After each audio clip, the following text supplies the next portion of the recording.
Hey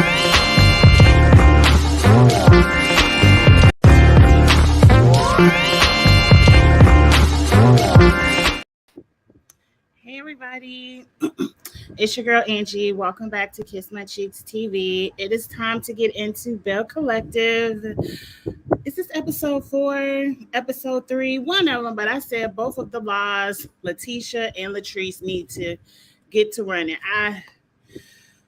I don't like what I'm seeing on television with some of the cast members. It's not entertaining. It's y'all giving us a show. Y'all giving us something to talk about, but I feel like at what effect? Like the things I'm seeing, I'm not cool with, but as some would say, it ain't my marriage. So if you like it, I love it. But anyway, Belle Collective. I'm sorry I'm late. It's Sunday. I went out partying yesterday and I stayed out later than I normally do. In some kind of way, I did too much yesterday. I went to the gym, and from the gym, I could kind of feel like I overworked my knee. And then I went out partying and then to the after party. And when I got home, my knee was like, bitch, no, sit down. So my knee was in pain. So I've been taking pain medicine and icing it. And I woke up late. I took a little nap and I woke up late. So I'm sorry.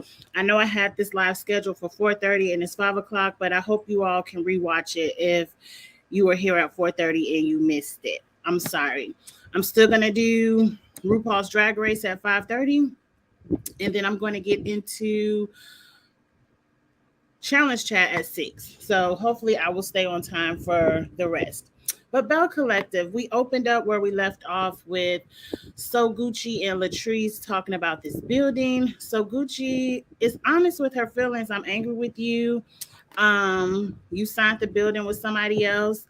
I don't want to talk to you right now. Let me go through the emotions of being angry, and then I might, come back and be friends. Let her have her feelings. Now I feel two type of ways about this. Number one, So Gucci, you even said in this scene, and it's been said multiple times, that you did not have her sign a non-compete. For whatever reason, some realtors don't do it. Maybe you thought your friendship was stronger than that. I don't know how. Didn't you all just meet each other last year when So Gucci came on the show? Y'all don't give me the vibe that y'all been friends in Jackson all this time. So you should have had her sign her paperwork. On the flip side, Latrice, it ain't take nothing but 10 seconds to call So Gucci and say, look, somebody else showed me a building that I like. I'm going to sign with them. She should not have had to find out over social media. But like, So Gucci, what did you... if you weren't showing her buildings all that time, what did you think she was doing? I don't know. I can see both sides of the coin. I really don't care. Both of you ladies could have acted more professionally. It just because you didn't sign the paperwork doesn't mean you couldn't give her a courtesy call. And So Gucci, you lesson learned. Don't ever start showing people real estate if they aren't willing to sign a contract with you. But anyway, moving on from that. Here go my not taking notes brain. I know we went into a segment of Josh meeting up with Aikisha. Aikisha says Josh has been doing my makeup for the past 5 years, and I'm like, one thing I know is numbers, girl. You weren't living in Jackson the past 5 years. You only come back to Jackson to film this show last year, and then I'm sure as soon as filming wrapped, you went back to Jersey where your mansion was. And this season, your husband didn't even come back with you. He told you he didn't want no parts of Jackson, Mississippi. So you come down, rent a little house, film this show. And that's why I feel like Aikisha could go, like, girl, you don't even live here. Is that really what we stoop into our reality shows? We looking for people who used to live in Jackson to come back and film. And we don't care nothing about Farrah Street. Not a damn thing. At least Angie doesn't. So I don't understand Aikisha's purpose. Like, girl, you talking about, oh, we made improvements with Farrah Street. We getting the contracts done, and I'll be the first black lady to... Girl, we don't care. We don't care. Or at least I don't. I don't care. But anyway, Josh proceeds to tell Aikisha all of Latrice's marital business, and I felt like that was messy and wrong. Now, Aikisha told him, that's her husband. She's never going to choose you over her husband until she's ready to leave that man. But as long as that's her husband and she 10 toes down for him, it don't matter what you say. It don't matter how right you are. She's never going to choose you. Now, somebody need to check Josh because he did not have to tell Aikisha they were sleeping in separate rooms, that man be listening and all that other stuff. I mean, some of your problems, Latrice, are going to be portrayed on TV. We're going to see how this man treats you when he snatches his microphones off. So some of your business already in the street, Latrice.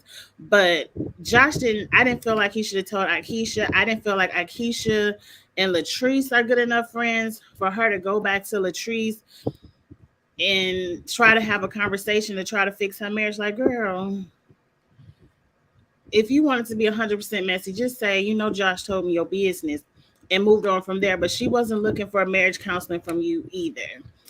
So that little situation happened. I can feel like pretty soon we're not going to even see Josh no more on the streets. I mean, on the show, because he's stepping completely out of bounds in other people's marriage. And I didn't feel like it was his place at all to tell Aikisha anything. Tambra meets up with Damon, and that's a complete fast forward. I don't care about Tambra and Damon's relationship. It seems very fake for the show, and I don't understand why. Like, these are 40-year-olds. If they want to get married, they would get married. If they wanted to have a baby, they would have this baby. It shouldn't require all this drama to you at the age now where, unfortunately, as a lady, they say that clock is ticking. You aren't an idiot. If you want to be with this man, be with him. If you don't, quit playing in our face, because I'm over it. I'm over it. Your relationship is completely boring. And Tambra, you're a liar. You met up with Marie and she called you out on even more lies. Like, girl, you can't even remember if you've been engaged or proposed or whatever. And number one, Marie, I don't know why you care. Tambra has proven to be a liar. Last season, her very first scene this season, she lied, talking about she invited all the ladies and then talking about, well, I thought So Gucci was going to invite him. Not going back there, but Tambra is a liar. And we don't like Tambra. Number one, she's boring. Number two, her storylines are fake. Her relationship is boring. And then you're going to top off lies on top of it. It seems like none of the ladies want to film with Tambra. It seems like the big thing with Tambra, we're going to try to make it seem like she's sleeping with her manager. Only if it's true will I think that's a scandal worth caring about. But I feel like that's just a stretch for the ladies to have something to talk about Tambra about that's negative. And if that's just the case, I don't care, because I really don't think she's sleeping with that man. But if it's true, I'll give it a look and an opinion. What happened after that, y'all? Let's get to the meat and potatoes of the show, because I feel like everything else was kind of like a little side scene that I really didn't care about. The end of this, when So Gucci, Marie, and Latrice meet up to have a little, Marie says, let me preference this statement with, I don't believe anything in this scene is true. I don't think Latrice is really leaving Glenn. I don't think Marie got enough problems of her own. I believe she still has those children she's supporting, those grandchildren she's supporting. She had enough unfortunate situations last season. She's supporting too many people to turn around and sign a lease for Latrice grown ass as well. Now, Marie says she rich, and she might have way more money than me. So I don't know. I didn't file this lady taxes. I don't really know what she got. But I'm not signing an apartment for anybody grown. I'm not even co-signing, because Latrice gives me, or Letitia, whoever, both of the laws need to go ahead and leave these men, because I'm over it. But anyway, Letitia gives me that she will move into this little apartment for a good 2-3 weeks. Here come Glenn running. He put it down real good, and she back in the house. And now you stuck with an apartment because I can see Glenn telling Tisha we ain't paying for that shit. And so now Marie, you stuck paying for some shit that Letitia not even living in anymore. So I 100% believe Marie is not putting her name on nothing. I just don't believe it.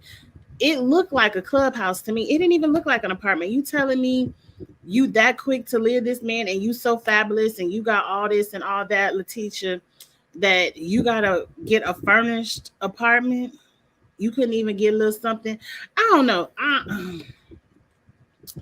It's been a long time since I lived in apartments, but I ain't even heard of no furnished apartment. That shit look like the back of somebody clubhouse. You know, when you go to the rental office and they have the little desk in the front and in the back where the residents can go chill. They have little couches, a little kitchenette because you can throw parties in the back of the clubhouse and little couches so people can be comfortable. And probably somewhere on the side is the apartment complex pool. That's what that looked like to me, but I could be completely wrong. Like I said, I ain't lived in an apartment complex in a long time, but that's what it looked like for me. But anyway, they sitting around talking a mess about the men, and here you go. Let's get to running. Here comes Glenn talking about you ain't gonna leave me. You ain't about to take my son away from me. You ain't about to do this to me. And then on the back of his t-shirt said authorized personnel. That's what made it seem like a stunt to me. Because you telling me the day you decide to track down your wife and bust in on her getting a new apartment, you had to put on your authorized personnel, and your main thing is stomping in there. I'm your husband. I could be here if I want to. And here go Marie. You can't be here. This is my apartment. You can't come in this apartment. It's mine. I don't know too much about the law. You know, I ain't study law. I know numbers. I know accounting. But I would think if I'm a wife and the apartment is only in my name and my husband's name isn't on it, just because he my husband don't mean he can go to the rental office and get a set of keys and come in and out whenever he wants. I don't think it means any. I don't know if that man can track you and he want to bust in the apartment. It don't matter who name it in, whose name it in. If he's that ignorant, that's what he gonna do. But if the apartment is in your name, your spouse is not legally out. Like, just like if you get a bank account that's in your name only, your spouse can't be like, oh, that's my husband, that's my wife, give me some of that money. No, that's not how it only works. He only has access to something that you all put in your names together.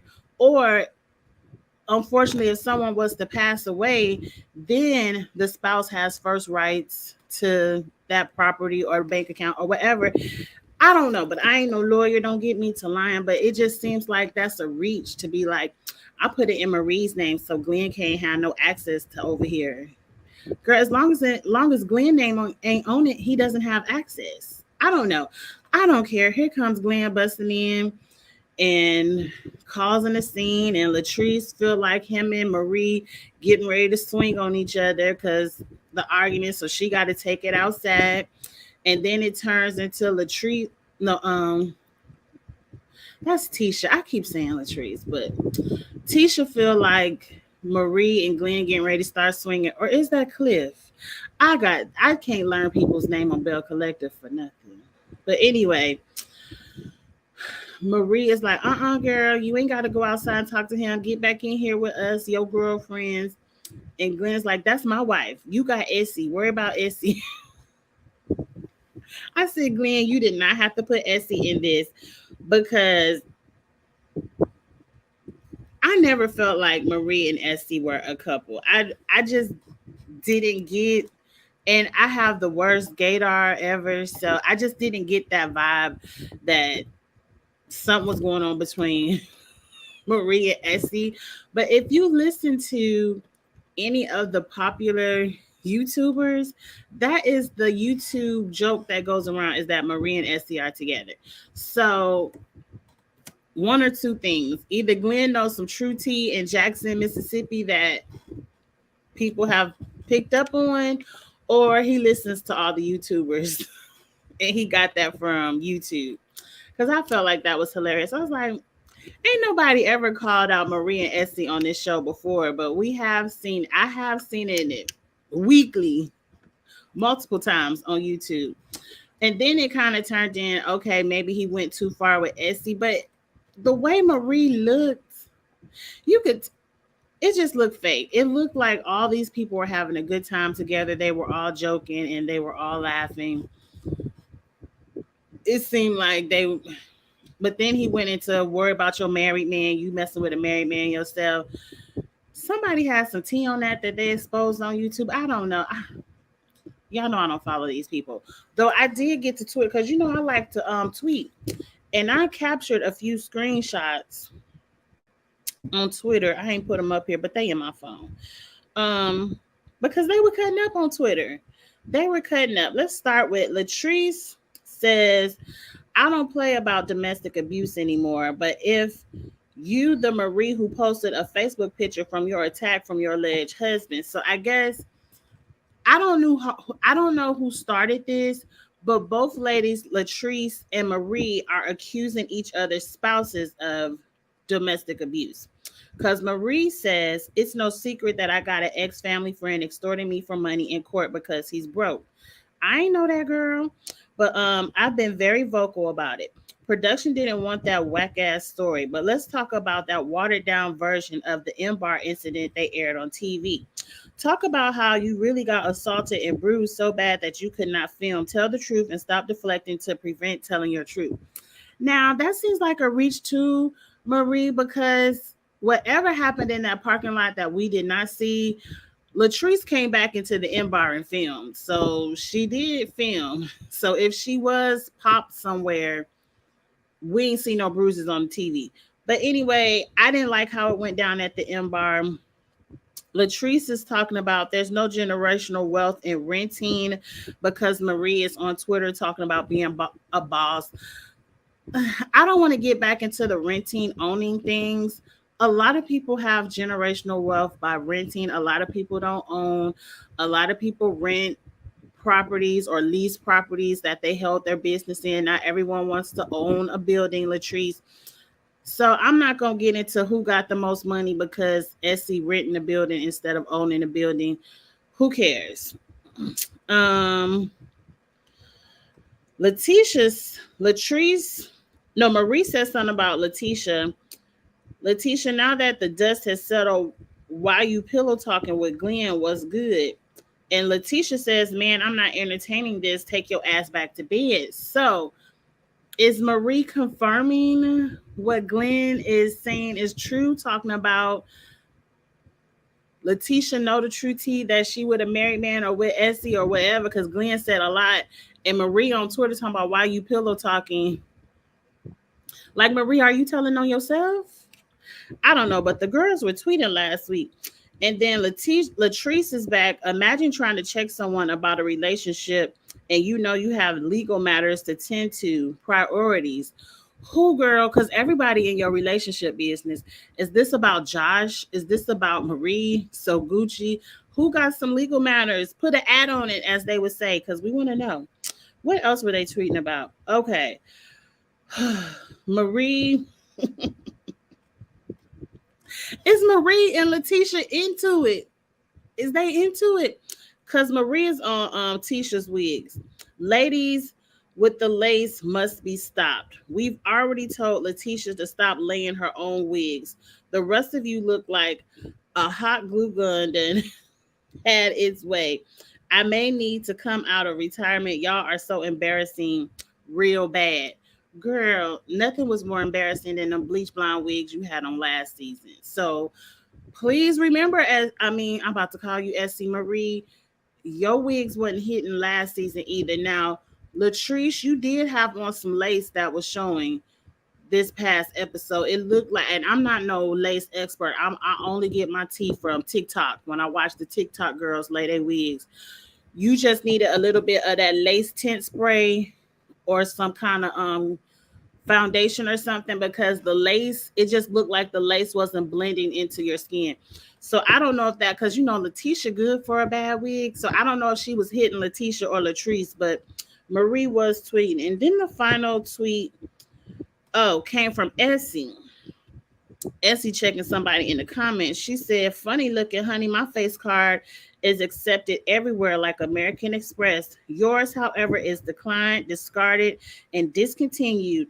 And you could use it to work over there. Thanks for watching Belle Collective Love." So somebody must have told Essie her face card had declined.